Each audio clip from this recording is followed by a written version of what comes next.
अस्सलाम वालेकुम नाजरीन। रियल चैनल पे दक्कनी खबरनामा लेके मैं हूं तहसीन सुल्ताना। सबसे पहले हेडलाइंस देखेंगे।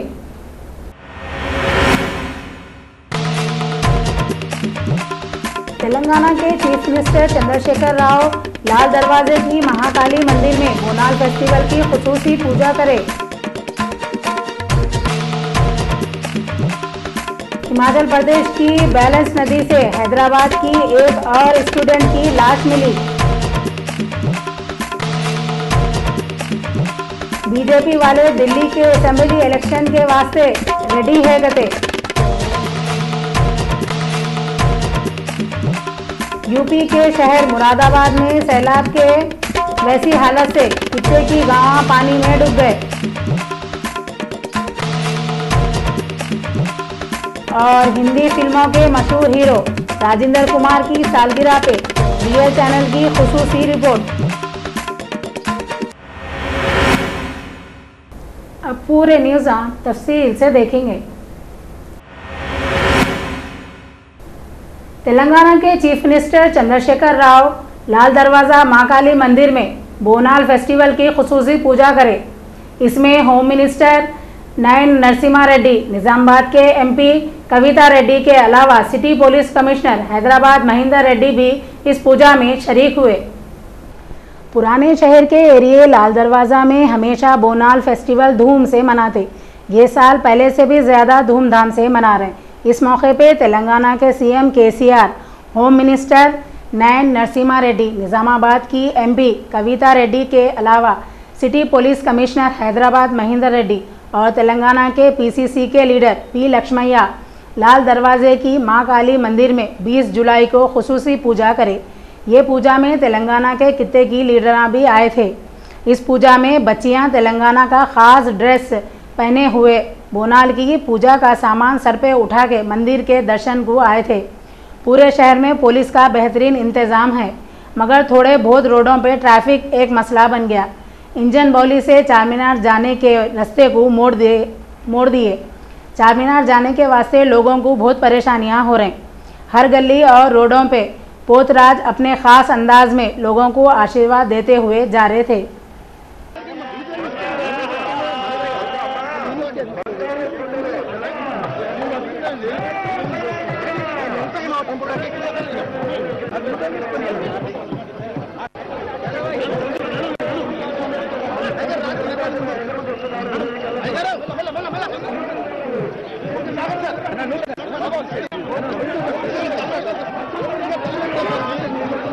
అద్భుతమైన ఘట్టం, నిజంగా చూపరులందరూ కూడా నిజంగా అద్భుతమైన ఘట్టం.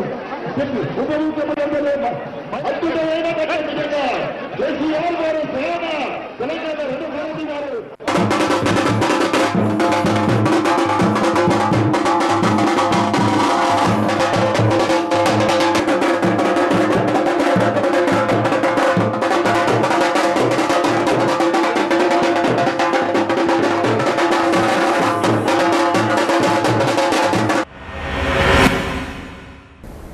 हिमाचल प्रदेश की ब्यास नदी में हैदराबाद की रहने वाली एक और स्टूडेंट की लाश मिली। ये स्टूडेंट का नाम श्रीनिधि है। ब्यास नदी में बह गए 124 स्टूडेंटों में से श्रीनिधि भी एक थी। बीजेपी वाले दिल्ली में होने वाले असेंबली इलेक्शन के वास्ते तैयार है कदे। ये बात दिल्ली रियासत के बीजेपी के सदर नीतीश उपाध्याय 20 जुलाई को बोले। इन्हों मीडिया वालों से बोले, अगर इलेक्शन कमीशन वाले इलेक्शन कराते बोले तो हम लोग तैयार है।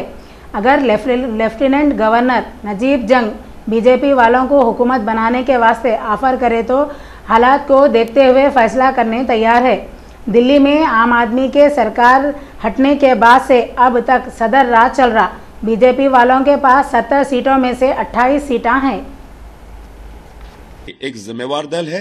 एक जिम्मेदार दल होने के नाते हम ये चाहते हैं कि दिल्ली में चुनी सरकार बने, और सरकार बनने के लिए अगर लेफ्टिनेंट गवर्नर हमको बुलाएंगे, हमको कहेंगे, तो निश्चित रूप से हम उसका एक क्रिटिकल एनालिसिस करेंगे, हम अपना आकलन करेंगे, हम देखेंगे कि हमारे पास तो संख्या लिमिटेड है, तो अपना आकलन करके अगर हम कर सकते होंगे तो हाँ करेंगे, नहीं कर सकते होंगे तो ना करेंगे। और दूसरा, अगर दिल्ली में चुनाव होता है तो हम चुनाव के लिए भी तुरंत तैयार हैं। कल चुनाव की घोषणा हो जाए, हम भारतीय जनता पार्टी पूरी तरह से हम कॉन्फिडेंट हैं, हमें आत्मविश्वास है, दिल्ली की जनता का हम पर पूरी तरह विश्वास है कि हम चुनाव में जाएंगे, एक साइजेबल, एक कंफर्टेबल मेजॉरिटी के अंदर दिल्ली को अच्छी सरकार देने में हम सक्षम होंगे।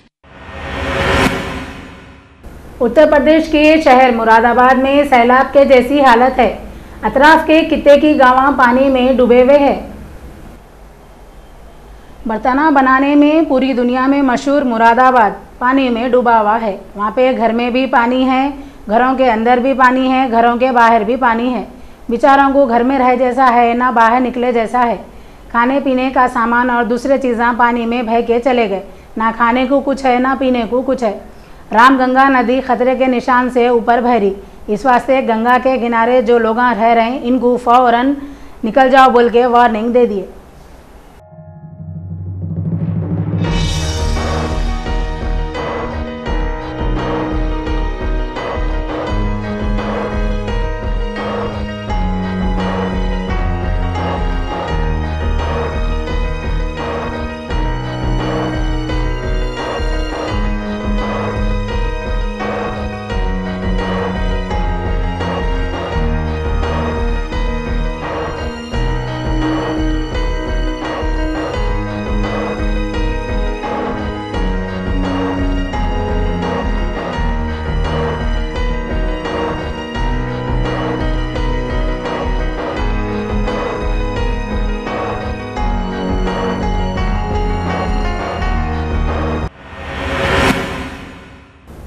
हिमायतनगर में टीआरएस ऑफिस में टीआरएस के एमएलसी मोहम्मद सलीम बोले इन्हों केसीआर की मुसलमानों से हमदर्दी को देख के टीआरएस में मिले कहते।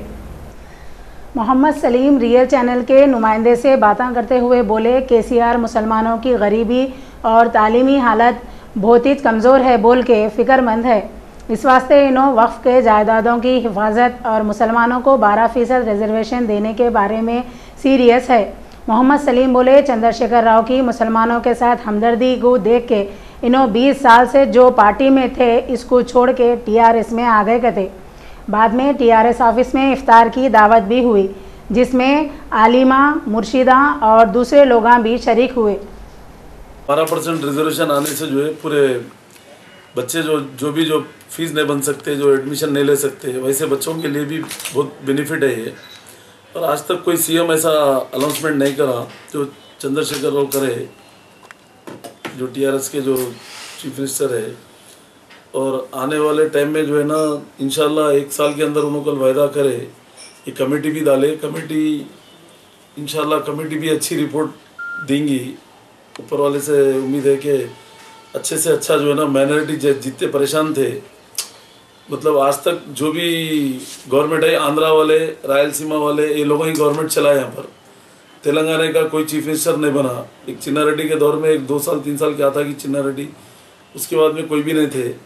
तो आज केसीआर साहब आए, इन्होंने जो है ना अच्छे स्कीमा लेके आ रहे हैं और माइनॉरिटी का तहफ़्फ़ुज़ भी है और लैंड ऑर्डर का भी कंट्रोल है। रमज़ान में भी देखो आप बाज़ार खुला है, हर चीज़, कोई चीज़ की प्रॉब्लम नहीं है। खाली करंट का प्रॉब्लम है, वो भी करंट का प्रॉब्लम करंट कम रहने की वजह से। अगर करंट ज़्यादा रहता तो बराबर 1 मिनट भी बंद होने नहीं देते थे। इंशाल्लाह 1 साल के अंदर वो भी प्रॉब्लम ख़त्म हो जाएगा। और गरीब आवाम जो है उन लोगों को भी कैसा फ़ायदा पहुंचने का है वो भी सीरियसली सोच रहे हैं उसके लिए भी। और बड़े बड़े कंपनीज आ रहे हैं यहाँ पर भी, तेलंगाना स्टेट में, हैदराबाद में। तो कंपनी आने से अपने मुस्लिम माइनॉरिटी बच्चों को जो है ना जॉब, ज़्यादा से ज़्यादा जॉब मिलेंगे। और रिजर्वेशन जो 12% का अगर होगा बोले तो पुलिस डिपार्टमेंट में अपने लोग कम है, तो इंशाल्लाह आने वाले टाइम में अपने मुस्लिम बच्चे और इंस्पेक्टर है, सब इंस्पेक्टर है, ये भी बन के निकल सकते हैं। और फिर IPS IAS भी बन के निकल सकते हैं बच्चे अपने, सुने। और हम भी सीरियसली जो है ना चंद्रशेखर राव को सीरियसली हम बात करेंगे, क्योंकि हम भी ये सब चीज़ देख के हम 20-25 साल का साथ छोड़ के चंद्रबाबू नायडू को छोड़ के हम इसलिए आए कि माइनॉरिटी का कुछ काम करना है, कौम का कुछ सर्विस देना है, कौम को कुछ बोल के आए हम। ये नहीं कि टीआरएस में आए खाली नाम के लिए आए, सो नहीं है हम, क्योंकि अल्लाह का करम है, अपने को पैसा उनको कमाना नहीं है, 1 रुपये का हम गवर्नमेंट से रवादार नहीं है। सुने, हम हमारी मेहनत का और अल्लाह के करम से बस बोले तक अल्लाह ताला दे रहा हमको, अल्लाह का शुक्र है। और इंशाल्लाह आने वाले टाइम में हम माइनॉरिटीज़ और मुस्लिम भाइयों के लिए पूरी तरीके से हम ताउन करेंगे। सभी केसी आंध्र प्रदेश के एमएलओ के वास्ते chief minister Chandrababu Naidu training programme रखे। ये प्रोग्राम में लोकसभा के स्पीकर सुमित्रा महाजन तकरीर करते हुए बोले, असेंबली और पार्लियामेंट के मेंबरा अदब कायदे से रहना बहुत ज़रूरी है। 2014 के इलेक्शन में इंडिया की पब्लिक पूरे हिंदुस्तान में बदलाव के मूड में थी। पार्लियामेंट के इलेक्शन में बीजेपी आ गई, हमारे स्टेट तेलंगाना में टीआरएस आ गई, आंध्रा में तेलुगु देशम पार्टी की हुकूमत बन गई। पार्लियामेंट में और असेंबली में अब के नए चेहरे भी बहुत आ गए। नरेंद्र मोदी खुद भी पहली बार पार्लियामेंट में पहुंचे। इन्होंने नए एमपीओं को पार्लियामेंट में कैसा आना, कैसा बैठना, किधर देखना, कब क्या बोलना, कब मुंह मूछ के रहना, ये सब सिखाने के वास्ते ट्रेनिंग प्रोग्राम रखे थे। नरेंद्र मोदी का देखा देखी आंध्रा के सीएम चंद्रबाबू नायडू भी ऐसा प्रोग्राम करे। वो कई को बोले तो अब के आंध्रा और तेलंगाना अलग होने के बाद आंध्र प्रदेश की असेंबली में 100 के आसपास नए एमएलए आए हुए हैं। सुमित्रा महाजन जो अब लोकसभा की स्पीकर हैं, 1999 से इन्हों लोकसभा के इलेक्शन जीत रहे। इनको बहुत अच्छा तजुर्बा है। इन्होंने नए एमएलओ और एमपीओं को सबक सिखाते हुए बोले, आप लोगों को जो लोग वोटा दिए उनको भी जवाब देना है और जो लोग वोटा नहीं दिए उनको भी जवाब देना है। सुमित्रा महाजन बोले, इज्जत हासिल करने के वास्ते इज्जतदार लोग करे जैसे कामा भी करना पड़ता, इज्जत ज़बरदस्ती हासिल नहीं कर सकते। इन्हों बोले, इलेक्शन में जीत लेना खुशी की बात है, मगर खाली खुश होने से कुछ भी नहीं होता, जिम्मेदारियां भी पूरे करना पड़ता। सुमित्रा महाजन बोले, आप लोग नए नए हैं, जो भी सवाल करना है इसके वास्ते अच्छी तरह तैयारी करके असेंबली या पार्लियामेंट में आया करो। इन्हों बोले, आप लोगों को ढालना आसान है। वो कई को बोले तो आप लोग मंजे हुए लीडरान नहीं हैं, मंजे हुए लीडरों को बदलना बहुत मुश्किल काम है। सुमित्रा महाजन बिल्कुल सही बात बोले। कौली डाली को जैसा मुड़ाओ, जिधर मुड़ाओ नहीं मुड़ सकती। पुराने डगालों को मुड़ाने की कोशिश करे तो अपने छाता मुड़ जाते, अपन इस खुद 3 बिंगे हो जाते। After reorganization of the Andhra Pradesh, the Legislative Assembly has the onerous responsibility to facilitate a smooth transition and journey to the path of development and all-round progress for the state and all its citizens. Now I think you have to construct the assembly also, yes. But I am sure your techno-savvy chief minister will do it better than you. England cricket team के batsman गिरी balance बोले, जो गलती इन्हों करे अब वैसी गलती कभी भी नहीं करते कहते, चाहे इनको कितनी भी खुशी मिलने दियो, अब इन्हों शर्ट उतार के नहीं नाचते कहते। पहले टेस्ट के बाद नाइट क्लब में जश्न मनाने जाके गिरी बैलेंस खूब पी के बगैर शर्ट के नाचना शुरू कर दिए। अखबार वाले ये वाक़ये के फ़ोटो छाप दिए। इसके बाद गिरी बैलेंस का चारों तरफ से कचरा होने लगा। गिरी बैलेंस का नशा उतरा तो उनको अपनी गलती का एहसास हुआ। उन्होंने बोले, मैं ये वाक़ये से बहुत कुछ सीखा, चाहे कैसा भी जश्न होने दियो, मैं नहीं नाचूंगा। गिरी बैलेंस बहुत कुछ सीखे भी तो कैसा सीखे, शराब पी के शर्ट उतार के। हालांकि सीखने के वास्ते अदब कायदे से बैठना ज़रूरी होता। खैर हमको क्या मालूम, हम लोग मशरिक़ के हैं और वो लोग मगरिब के हैं। तेलंगाना के डिप्टी चीफ मिनिस्टर और रिन्यू मिनिस्टर मोहम्मद महमूद अली के हाथों से 20 जुलाई को किशनबाग के एक फंक्शन हॉल में लोगों में अनाज बांटे। ये अनाज रमज़ान में गरीबों को सहूलत होना बोल के बहादुरपुरा डिवीज़न के टीआरएस इंचार्ज SA खैसर अपने खर्चे से तकसीम कराए। महल्ले के थोड़े नौजवान deputy chief minister Mahmood Ali को अपने तालीम सर्टिफिकेट दिखाए और उनसे शिकायत करे, इतना पढ़ने लिखने के बाद भी वो लोग बेरोज़गार है। तो इस पे डिप्टी सीएम इनसे बोले, KCR हर मामले में मुसलमानों को 12% रिजर्वेशन देने का जो वादा करे थे वो वादा ज़रूर पूरा होगा। मुसलमान नौजवानों को ज़रूर सरकारी नौकरियां मिलेंगे। महमूद अली ये भी बोले, TRS और MIM मिलके तेलंगाना की तरक्की के वास्ते कोशिशें करते रहेंगे। यहाँ काफ़ी ज़माने से जो है लोगों की खिदमत करते आ रहे हैं और मुझे बहुत खुशी हुई कि उन्होंने कुछ दिन पहले TRS पार्टी ज्वाइन करें और इलेक्शन से काफ़ी पहले ज्वाइन करें। ये हमारा जो जनरल इलेक्शन था, और उन्होंने आज काफ़ी गरीबों को, काफ़ी सौों की तादाद में, सैकड़ों की तादाद में गरीब बहनों के लिए माली इमदाद कर रहे हैं। खासतौर से रमज़ान में, रमज़ान एक ऐसा त्यौहार है, हर बड़ा आदमी तो ईद मनाता है मगर गरीब आदमी के लिए बड़ी मुश्किलात पेश आते हैं। तो वो उस टाइम पे अगर किसी की मदद करना है, अल्लाह ताला उन पर भी ज़रूर, मैं समझता हूँ सबकी दुआओं से फैसल भाई भी ज़रूर अल्लाह ताला उन्हें भी अच्छा मुकाम अता फरमाएगा। बीजेपी के पुराने लीडर और उत्तर प्रदेश असेंबली के पहले के स्पीकर केसरीनाथ त्रिपाठी 24 जुलाई को मगरिबी बंगाल के गवर्नर का हलफ लेंगे। 80 साल के त्रिपाठी बंगाल के 27वें गवर्नर बनने अपनी बीवी के साथ 23 जुलाई को इलाहाबाद से कलकत्ता को आएंगे। उनको चीफ जस्टिस असीम कुमार बनर्जी हलफ दिलाएंगे। ये फंक्शन राजभवन में होगा। मगरिबी बंगाल की चीफ मिनिस्टर ममता बनर्जी त्रिपाठी का खैर मुकद्दम करेंगे। तेलंगाना के ट्रांसपोर्ट के मिनिस्टर महेंद्र रेड्डी बोल रहे हैं, हैदराबाद में आरटीसी की 80 नई वैल्यू बसें शुरू करते।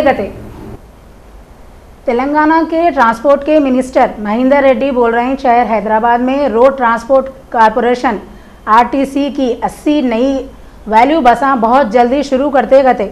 ट्रांसपोर्ट के बड़े अफसरों के साथ एक मीटिंग करे और मीडिया वालों से बातें करते हुए महेंद्र रेड्डी बोले, वरंगल के वास्ते 30 और करीमनगर के वास्ते 20 बसें खरीदते गए। लोगों को ट्रांसपोर्ट के पूरे सहूलतें भी देते बोले। तेलंगाना के गांव में जहां बसें बहुत कम जाते वहां पे भी ज़्यादा बसें चलाते गए।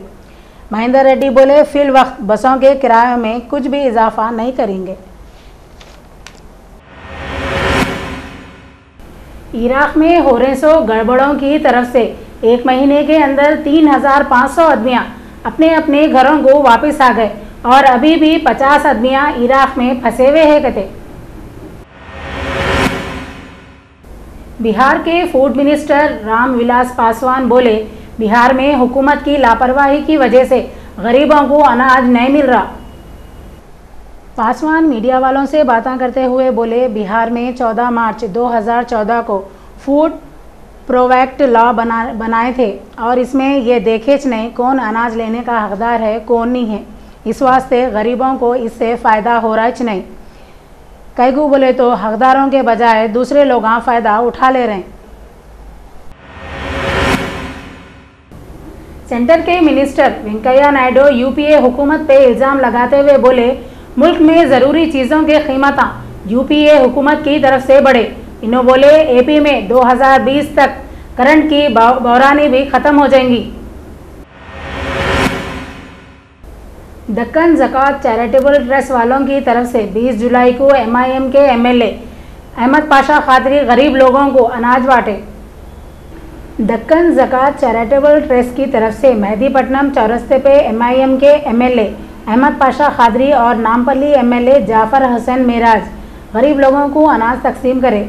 इस ट्रस्ट के सदर मौलाना सैयद नूरुद्दीन अली, हाफिज़ व मुफ्ती मेराज हसन इसरार अहमद, हाफिज़ वहीदुद्दीन भी मौजूद थे। इस मौके पे सूरह फातिहा और नात शरीफ की तिलावत भी हुई और इसके बाद दोनों एमएलएज को फूला पिनाए और अहमद पाशा खादरी मीडिया वालों से बातें करते हुए बोले, इस ट्रस्ट को आगे बढ़ाना है और आजकल इस तरह के ट्रस्टों से गरीब लोगों में अनाज और दूसरे अशिया भी तकसीम हो रहे हैं।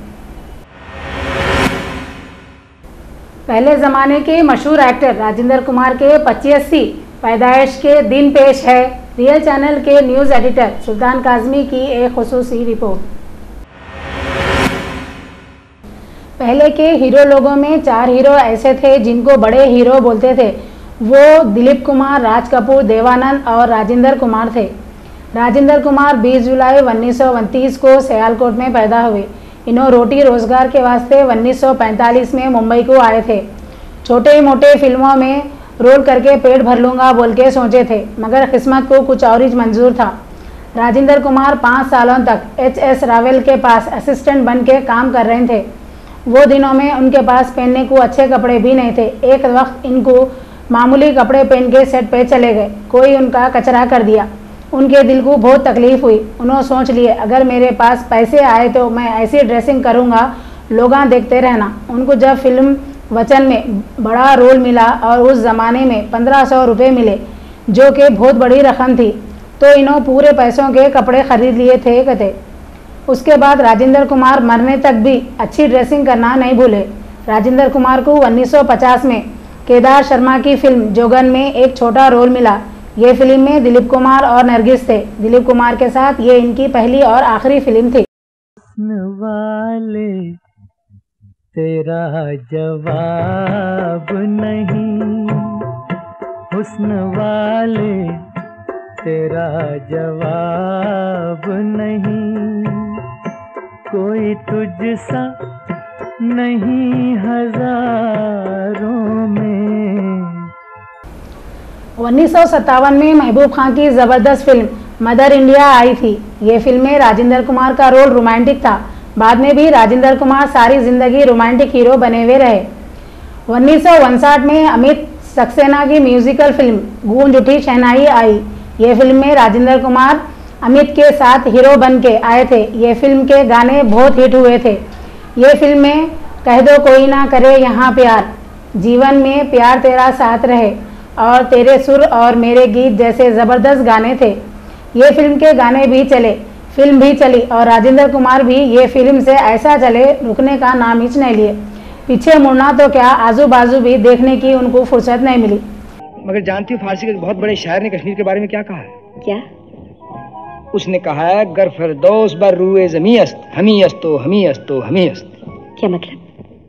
मतलब ये कि अगर धरती पे कोई स्वर्ग है तो वो यही है, यही है, यही। 1960 से 1970 तक राजेंद्र कुमार की पूरे हिंदुस्तान में धूम मची हुई रही।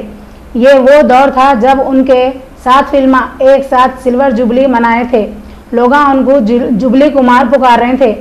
यही ज़माने में उनके सुपरहिट फिल्में आए थे जिनमें दिल एक मंदिर, मेरे महबूब, संगम, आरजू, प्यार का सागर, तलाश, आई मिलन की बेला, गहरा दाग और सूरत जैसे म्यूजिकल फिल्में हैं। सूरत बोले तो याद आया ये फिल्म का एक गाना बहुत मशहूर है। वो गाने के बोल हैं बहारो फूल बरसाओ मेरा महबूब आया है। ये गाना अभी भी बैंड बाजे वाले उस वक्त बजाते जब शादी खाने में बारातियों के साथ दूल्हा आता। मगर ये गाना फिल्म में हीरो हीरोइन के वास्ते गाता। हीरोइन भी कहाँ रहती समझ रहे, जो अपने जू पार्क में जानवरों के बीच में, चारों तरफ जानवरां, बीच में वैजयंती माला, और उनके देख के खुश होके राजेंद्र कुमार बोलते मेरा महबूब आया है। अच्छा हुआ ये गाना वैजयंती माला को भी नहीं दिए, नहीं तो इन्हों मेरी महबूबा आई बोल के बोलते थे कि क्या है। बहारो फूल बरसाओ मेरा महबूब आया है, मेरा महबूब आया है। बहारो फूल बरसाओ मेरा महबूब आया है, मेरा महबूब आया है।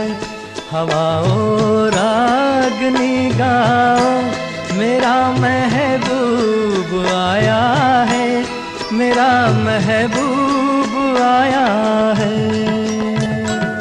खैर, हम बात कर रहे थे राजेंद्र कुमार के दौर की। राजेंद्र कुमार दिलीप कुमार से बहुत मुतासिर थे। थोड़े देखने में भी दिलीप कुमार से मिलते जुलते थे। हर स्टाइल भी वैसा ही था। एक्टिंग भी दिलीप कुमार के जैसी करने की कोशिश करते थे। दिलीप कुमार को ट्रेजेडी किंग बोलते थे। शायद इस वास्ते राजेंद्र कुमार भी अपने फिल्मों में आंसुआं बहाते हुए दिखते थे। दिलीप कुमार की कॉपी करने से राजेंद्र कुमार को नुकसान नहीं हुआ बल्कि फ़ायदा हुआ। वो कैसा बोले तो जो फिल्मों में काम करने से दिलीप कुमार इनकार करते थे वो फिल्में भी राजेंद्र कुमार को मिल जाते थे और हिट भी हो जाते थे। मोहम्मद रफ़ी के गाए हुए रोमांटिक अच्छे अच्छे गाने राजेंद्र कुमार को मिले। वो गानों में से थोड़े गाने हम आपको याद दिला रहे हैं।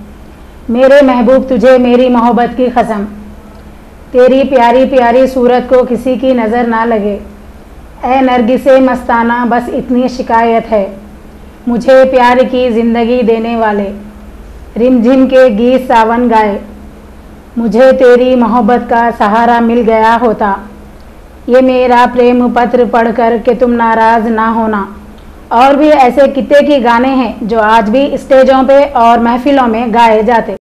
ऐ नरगिसे मस्ताना बस इतनी शिकायत है, बस इतनी शिकायत है, समझा हमें बेगाना, बस इतनी शिकायत है, बस इतनी शिकायत है, ऐ नरगिसे मस्ताना। जैसा हर बहार के बाद खिज़ां है, हर दिन के बाद रात है, वैसे इंसान के साथ भी उतार चढ़ाव लगा हुआ है। राजेंद्र कुमार की एक फिल्म आई थी, उसका नाम था अमन। ये बड़े बजट की फिल्म थी। ये फिल्म बुरी तरह फ्लॉप हो गई थी। उसके बाद राजेंद्र कुमार ऊपर से नीचे उतर गए, उनके फिल्म फेल होना शुरू हो गए। 1970 के बाद एक और रोमांटिक हीरो राजेश खन्ना की धूम मची। राजेश खन्ना की ऐसी हवा चली, छोटे मोटे हीरो तो क्या, राजेंद्र कुमार जैसा ब्राउन स्टार भी बुझ गया। इसके बावजूद इनकी एक फिल्म जिसमें उनके साथ नूतन थी चल गई, वो फिल्म थी साजन बिना सुहागन। बदलते वक्त को देखते हुए राजेंद्र कुमार अपने आप को भी बदल लिए। फिल्मी दुनिया की चमक दमक से इन्हों आहिस्ता आहिस्ता दूर होते गए। 1980 के बाद राजेंद्र कुमार फिल्मों में काम करना बंद कर दिए। राजेंद्र कुमार अपने बेटे कुमार गौरव को लेके 2 फिल्में बनाए थे। एक फिल्म थी लव स्टोरी, ये फिल्म इन्हों 1980 में बनाए थे। दूसरी फिल्म 1986 में बनाए थे। फिल्म का नाम नामिस था। ये फिल्म में इन्हों कुमार गौरव के अलावा संजय दत्त को भी लिए थे। दोनों फिल्में ज़बरदस्त हिट रहे, मगर नाम फिल्म से संजय दत्त का नाम हो गया, कुमार गौरव बेनाम हो गए। ये फिल्म में पंकज उधास का गाया हुआ एक गीत चिट्ठी आई है वतन से चिट्ठी आई है बहुत मशहूर हुआ। वो कौन है जो रूठ जाती है, चीज वो नाजुक बड़ी है टूट जाती है, बोलो बोलो प्रीत नहीं, रीत नहीं, नींद नहीं, डोरी डोरी नहीं गोरी। फिल्म जोगन में छोटे से रोल से शुरुआत करने वाले राजेंद्र कुमार की आखिरी फिल्म अर्थ में भी उनका रोल छोटा सा रहेगा। ये फिल्म 1998 में बनी थी। दीपा मेहता इसके डायरेक्टर थे। राजेंद्र कुमार को कितने की बड़े बड़े अवार्ड भी मिले। 1972 में उनको पद्मश्री अवार्ड भी मिला। अमन के कोशिशें करे बोल के अमन का अवार्ड भी उनको मिला। फिल्म कानून और गुजराती फिल्म मेहंदी रंग लाएगी में उनके काम पे इंडिया के सबसे पहले पीएम पंडित जवाहरलाल नेहरू के हाथों से उनको नेशनल अवार्ड भी मिला।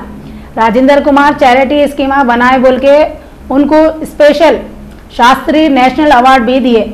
वो आदमी जो थोड़ा बहुत कमाने के वास्ते मुंबई आया था, एच.एस. रावल के पास 5 साल तक काम करा था। वो इस मामूली आदमी की खिदमत जब चमकी तो एच.एस. रावल की फिल्म मेरे महबूब का हीरो बनके एच.एस. रावल का भी नाम रोशन कर दिया था। वो आदमी जिसकी खुद की जाती एक्टिंग नहीं थी, मगर वो जिसका कार्बन कापी था उसके बराबर खड़ा हो गया। वो आदमी जो कामयाबियों के ऊंचे मुकाम पे जाके भी अपने नजरा जमीन पे जमा के रखता था, एक दिन अपने आंखें हमेशा के वास्ते बंद कर लिया। 12 जुलाई 1999 को राजेंद्र कुमार कैंसर की बीमारी से मर गए। उनकी पैदाइश भी जुलाई के महीने में हुई थी, उनकी मौत भी जुलाई के महीने में हुई। उनकी मौत उनके बेटे कुमार गौरव की 39वीं सालगिरह के एक दिन के बाद और खुद उनकी 70वीं सालगिरह से 8 दिन पहले हो गई। राजेंद्र कुमार की बीवी का नाम शुक्ला है। उनकी 2 बेटियां और 1 बेटा है। जर्मनी के शहर ड्रेसिडेन के हाईवे पे एक बस एक्सीडेंट में 9 लोग मर गए और 43 आदमियों को मारा लगे। पुलिस वाले बोले 3 बसा बर्बाद हो गए।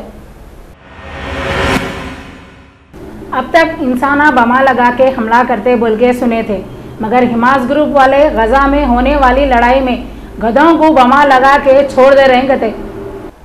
गाजा में होने वाली लड़ाई में हिमास वाले इजराइल पे हमला करने के वास्ते अब गधों और कुत्तों को इस्तेमाल कर रहे हैं। पहले आदमियां बमा लगा के हमला करते थे, मगर अब हिमास वाले बोल रहे हैं इसराइलों से लड़ने के वास्ते आदमियां अपने जिस्म पे धमाके के चीज़ें लगा के जाने के ज़रूरत नहीं है। गधों को इस्तेमाल करना बहुत अच्छा है। रूस वाले 19 जुलाई की रात को यूक्रेन के चौकियों पे फिर फायरिंग कर दिए। ये बात यूक्रेन की फौज वाले बताए। मालाबार गोल्ड ज्वेलर्स वालों के पास 20 जुलाई को 1 तोला सोने की कीमत ये रही। 22 कैरेट सोना 26,273 रुपये और 24 कैरेट सोना 28,100 रुपये। अब तेलंगाना के 10 जिलों के मौसम का हाल देखेंगे। हैदराबाद ज़्यादा से ज़्यादा 27 दर्जे हरारत और कम से कम 21 दर्जे हरारत। खम्मम ज़्यादा से ज़्यादा 30, कम से कम 28। मेदक ज़्यादा से ज़्यादा 27, कम से कम 21। वरंगल ज़्यादा से ज़्यादा 27, कम से कम 22। करीमनगर ज़्यादा से ज़्यादा 27, कम से कम 23। महबूबनगर ज़्यादा से ज़्यादा 30, कम से कम 24। आदिलाबाद ज़्यादा से ज़्यादा 27, कम से कम 23। नलगुंडा ज़्यादा से ज़्यादा 33, कम से कम 23। निज़ामाबाद ज़्यादा से ज़्यादा 24, कम से कम 23। रंगारेड्डी ज़्यादा से ज़्यादा 26 दर्जे हरारत और कम से कम 22 दर्जे हरारत रिकॉर्ड करे। हेडलाइंस एक बार फिर देखेंगे।